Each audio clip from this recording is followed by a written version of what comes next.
Good day everybody. Today I'm going to be going through selected questions from the percentages and conversions worksheet. When I'm going through this, I'm not doing every single question, but I will be going through quite a few of them. So this video will be on percentages, and then I will do a second video on the other part of the worksheet, which was the conversions questions. So we're going to start with looking at question number 2. Number 2 says Tabo earns a salary of 8,000 Rand per month. He pays 22% for tax, 5% towards medical aid, and 6% towards the pension. How much does he have left for his living expenses? So this was quite straightforward. It was just simple percentage calculations. So for example, we're going to say his tax was 22%. So 22% of 8,000. And then all we do is we go, you can do this as a decimal or a fraction. I like to use decimals just because if you don't have a scientific calculator, then you can still do this on a normal calculator as well. So 0.22 of means times, and 8,000 is obviously 8,000. And then you just work that out on your calculator.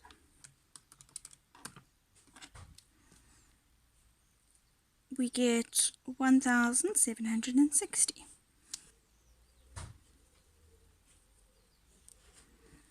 And you would just do the exact same thing for his medical aid and his pension. We add them all together, and then we're going to take that away from his salary. So added together, it's 2,640, and then we'd say 8,000 minus 2,640 gets you to 5,360. So that would be how much he has left for his living expenses. And question number 5. If the number of AIDS cases in a small town rises from 2 to 4, by what percentage did the number of cases increase? So with this, we use the same standard formula as for any percentage increase and decrease calculation. We always say the part over the whole. So that's our generic formula for finding the percentage of something, times 100. And when we're trying to work out the change, we want to know, well, what percent is the change? So that part being the change. The whole is always your original amount. We always calculate on the original amount, not the new amount, because we're working out how much did the original amount change by. So that's the original times by 100. And in this case, the change was 2, because it went from 2 to 4, so it changed by 2. The original was 2, times 100, it was 100% change. So it was increased by 100%. Question number 6 is exactly the same thing as number 5. We want to know the change over the original times by 100. So in this case, we're going to say, well, the change in price from 34,000 up to 50,000 would have been 16. So 16,000 over the original, which was 34,000. So all we're going to do is say change over original times 100, which is going to be 16,000. That was how much it changed by. The original was 34,000 times by 100. You're going to get to 47,06. So 47,06. And remember, we're finding the percentage change. The percentage is the type of value in our answer there. Alright, so question 8. Danae gets the following marks on a class test calculator average. Now, there's two ways you could have done this. You could have first added up all the marks she got out of the total number of marks there were, and then made that into a percentage, or you could have found the average of each of those 3 marks, so meaning finding what was her percentage for each of those 3, and then using that to calculate the average percentage. So I'll show you both methods. The first one, we can say, well, how many marks did Danae get altogether? So you would have added the 32 plus the 12 plus the 28, which would have been 72. Out of, so this is our part, Remember our formula: part out of whole. So we have 72 is the part, that's the mark she got. The whole is how much all those marks were out of. So we're going to add the 40 plus the 15 plus the 35. Now I want you to remember, this is not normal adding of fractions that we're doing here. We're not just adding the top and adding the bottom. That's not how we add fractions. We are adding the marks. Alright? So in this case, the total thing that it was out of would have been 90. So she got 72 marks out of a possible 90 marks altogether. And then we always just times by 100 because we're dealing with a percentage. And when you do that, she got 80%. The other way you could have done this was to work out, well, what percentage you get for each of those tests individually. So we would have gone, well, what was 32 out of 40? So 32 divided by 40 times by 100, because it's a percentage that we're wanting. And that would have given us 80%. And then for her second one, 12 out of 15. If we do 12 divided by 15, would have given us also an 80%. And then the last one, 28 out of 35,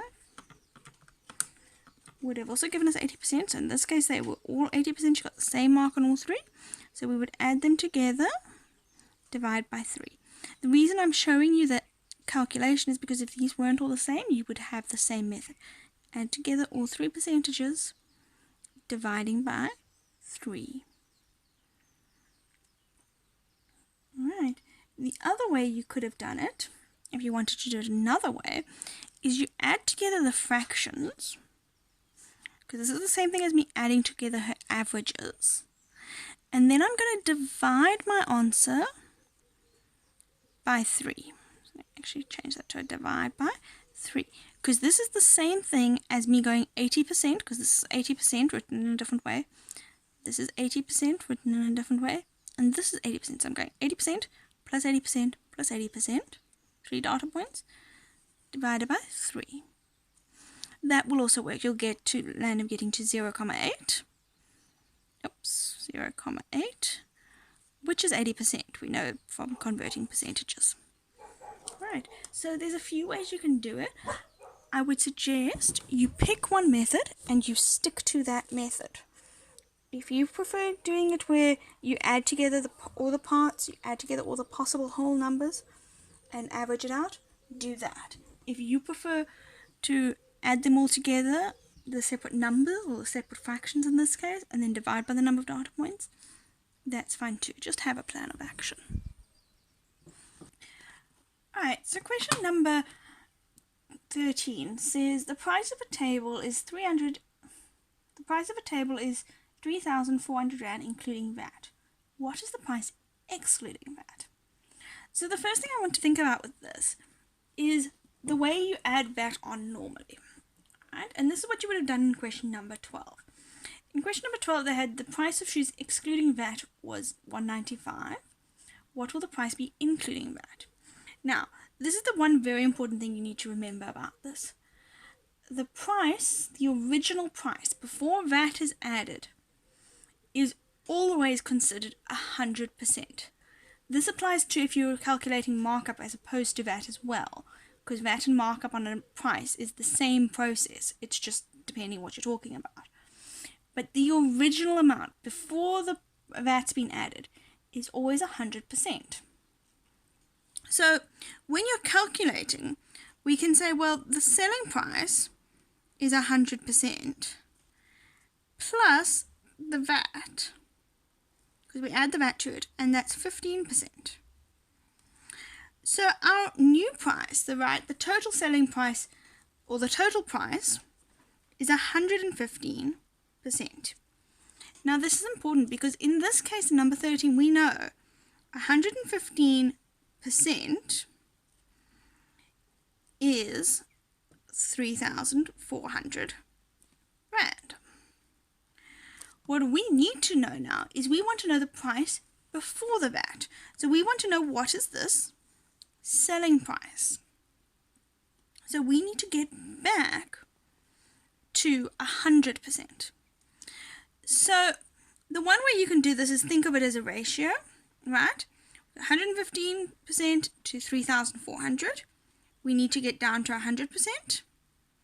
So because I don't know it directly, I can go down to 1, up to 100. So divide by itself, 115, to get down to 1.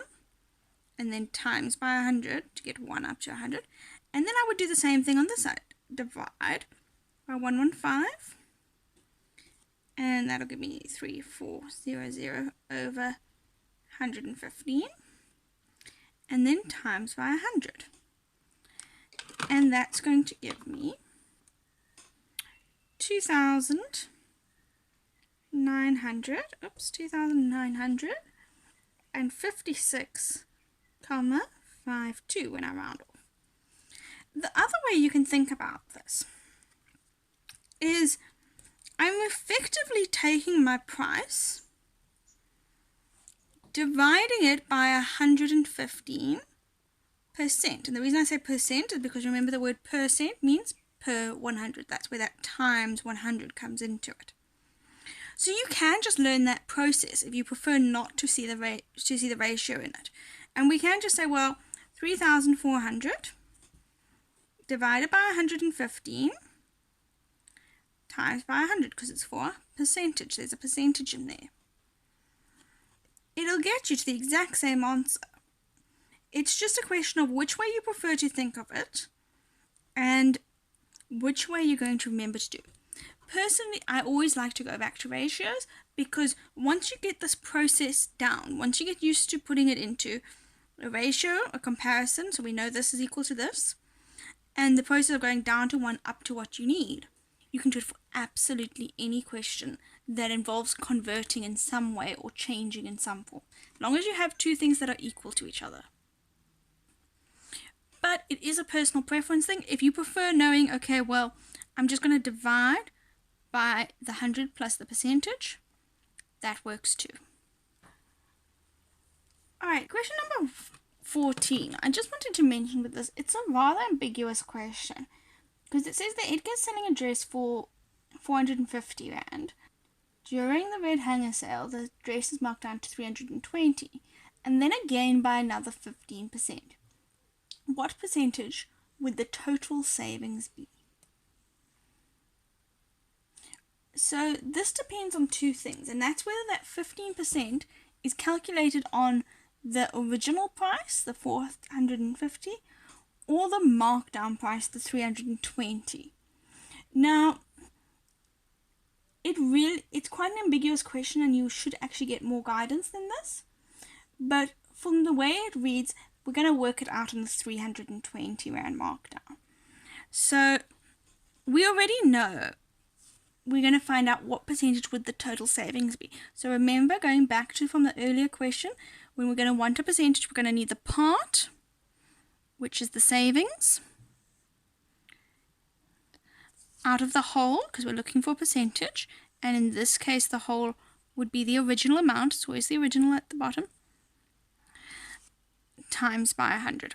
So we need to know what is the savings amount, what is the whole amount. So in this case, well, we know it was originally 450 Rand. So that's already that part of the formula that we know, 450 Rand. We now need to know that savings. And that savings is firstly going to be our difference between the two prices. So we need to go that first savings, which is going to be 450 minus 320, which is 130 Rand. We then need to know that 15%. So that 15%, we're going to have 15% of 320. Okay, and remember to do that, we'd go 0.15 times by 320. And that's going to give me 48 Rand. So my total savings is going to give me 178. So that can go up to my savings section.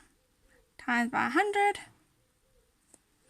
Work it out with your calculator there. 178 divided by 450. And you're going to get a 39,56. I'm going to just say 39,5 recurring, which approximately equals to 39,56%. Alright. That's about all the questions that I'm going to do from this example. The majority of other questions link to those few that we've done. Alright, that's the end for the percentages. I will be putting up the conversion video as well separately. So if you've got any questions about that one, you can see that as well. Have a good day, everybody.